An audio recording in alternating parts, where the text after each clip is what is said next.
This is the Ghostbusters Plasma Series Gozer and Barrett. And I thought it best to just review both these female figures together so we'd be more efficient. Big thanks to Kal-El Collectibles for these lovely figures. Here's a quick look at the packaging. Very nice. And here are Dana Barrett as Zool and Gozer the Gozerian out of packaging. And I noticed that these two figures are the ones left on the shelves as peg warmers, but they're actually pretty amazing figures. This figure is actually pretty good. Some issues with the articulation though for the arms because of the sculpting and molding and all that. But overall, I thought Hasbro did a wonderful job with this figure. Let's start with this really beautifully sculpted head sculpt. It's not her usual eyes. It's not the human eyes. It's already the Zool eyes. It's supposed to be glowing red. It kind of just feels that she's got laser eyes, and maybe Hasbro could have improved on this particular head sculpt. If you do shine a light on it, the red paint is sort of metallic and it kind of makes her eyes glow, but not in the way that we've seen it in the movie.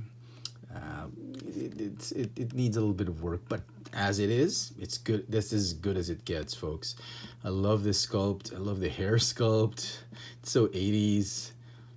Okay, and her sort of dress was done in this. It was supposed to be like a sheer, sort of sparkly type of dress. They made this one like just a metallic type of dress, and the limitation here is that this was supposed to be one piece. This sleeve was supposed to be an extension of that of this particular part of the dress, and it's not supposed to split up. And because the arm needed to be articulated, or it kind of feels weird that she's wearing like one of those like arm covers or sleeves, but it's supposed to be connected in one piece. So okay, just part of the limitations. And underneath, she is wearing some underwear with the same material that her dress is made of. Some green, dress is made of green plastic underneath, like that. And that's it. That's about it for in terms of the sculpt. Beautifully sculpted feet, some peg holes right there, hands. Some limitations because of the way the sleeves have been sculpted. A little bit limited on the articulation, which we'll talk about now. Ball jointed neck that is on a hinge, ball jointed upper torso, ball jointed ball hinge shoulders, ball hinge elbows, ball hinge wrists. This one goes in and out, same as this one. Ball jointed hips, thigh swivel, double jointed knees, ball hinge ankles with a rocker pivot. So overall, I am very, very pleased with this Dana Barrett sculpt. I just wish there was an alternate head for a pair of normal looking eyes. And I don't know how they could have fixed this, if they could have used maybe some soft goods on her tunic or whatever, but I doubt they could have done it any better than that. Let's talk about Gozer, the Gozerian. So very, very nice. I think they got that head sculpt right. Let me just show it off. And again, it's those red eyes that they painted on her. It's pretty movie accurate. It's just that the red kind of looks like cherries and not those glowing demon eyes. I don't know how they could have done it better. This is because of the limitation of the face painting technology. This is as good as it gets. It just feels like she's like staring off into, like she's so spaced out. That's what it feels. It doesn't feel very menacing, but it's good enough. The hair sculpt pretty nice, or like 80s brushed up spiky hair is pretty cool. The body mold is very new. I've never seen this kind of body mold before, not even the Marvel Legends, because it's got this ab crunch right here and a ball jointed upper torso. So that's pretty cool. Since we're already touching on the articulation, let's talk about the articulation of the figure. Same as Dana Barrett. It's got a ball jointed neck that is on a hinge.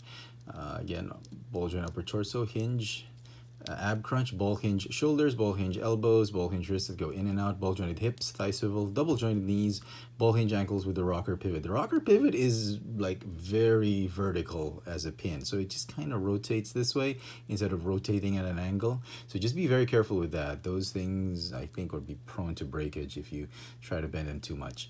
One last comment on the sculpt. When you I watched the movie again on Netflix, and the outfit of the Gozerian, Gozer the Gozerian, if I recall, it was like a leotard that had these sort of bubbles or plasma bubbles, and it's not completely like a glossy metallic finish like this one. I love the way it looks actually, but if you want movie accuracy, there should be patches, bits and pieces here and there of her skin that had, or at least some of the arms, some of the abs, some of the legs, they should have been colored with a nude skin tone if we're trying to be accurate, instead of just a monochrome sort of pinkish rose type of metallic hue on her. So nitpicking, but overall it's pretty cool. To her accessories, she does come with an extra pair of hands. These are the default hands, but if you want to reenact her arrival scene, you'll have to replace both arms with these electroblast arms. Are you a god? No? Then die! And so for some size comparisons, for those of you who are wondering how these figures fare with the other Hasbro action figures, here they are with the Marvel Cinematic Universe Marvel Legends Black Widow. And from the Black Series line, here they are with Princess Leia Organa, Bespin Escape. So I don't know if they scale okay, because the actor's height, well, Princess Leia was played by Carrie Fisher and she was 5'1". So, okay, it's kind of on the short, it was a short action figure to reflect your height, so that's pretty okay. Black Widow, played by Scarlett Johansson. Scarlett Johansson even is about 5'3", and with heels she's probably 5'5", so she probably scales well with Carrie Fisher. Slavica Jovan, who plays Gozer, is about 5'8", so she's a little short. She should be much taller than Scarlett Johansson's Black Widow. Zul, or Dana Barrett, as played by Sigourney Weaver, is definitely too short, because in real life the actress is 6 feet tall, so she should tower a little bit over all three of these figures. So they might be in scale with each other, but the Ghostbuster figures, they're a little on the small side of the scale. And so some final thoughts on these two figures. They're actually pretty good. If you're going to get all 4 of the Ghostbusters, you might as well get these two. You're going to complete Vince Clortho as a demon dog. Very good representations of the actual characters in the movie. Both figures, each one is going to get a 9.5 out of 10 for me. I'm absolutely blown away by what Hasbro's done with the Ghostbusters line. This is a very good start for them. I hope you enjoyed this video review. If you did, please let me know in the comment section below. Hit that notification bell so you never miss out on any of my latest video reviews. If it's your first time on this channel, please subscribe. Thanks for watching.